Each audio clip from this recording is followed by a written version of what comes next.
Naghuhukay ang mga taong ito para gumawa sana ng patubig sa kanilang mga palay, ngunit sa hindi inaasahang pangyayari, parang na-timingan nila ang pinakaugat ng tubig sa ilalim ng lupa at bigla na lang itong bumulusok pataas na parang tubig na lumalabas sa truck ng bumbero.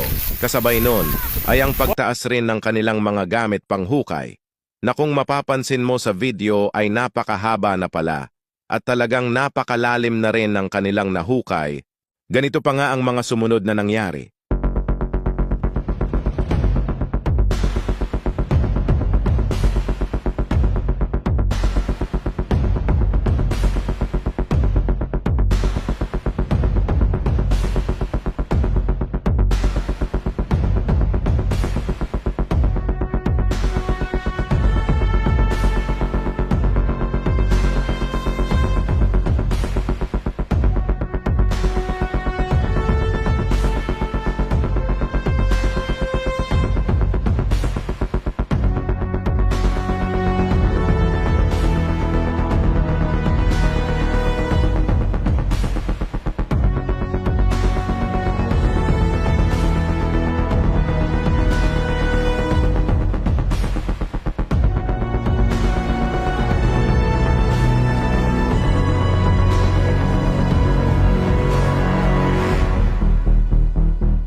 Unti-unti na ring nawawala ang tubig, talagang natamaan nila ang high pressure na ugat ng tubig sa ilalim ng lupa, kaya nung nabutas nila ito ay kaagad na lumabas ang pressure pataas kasama na ang tubig.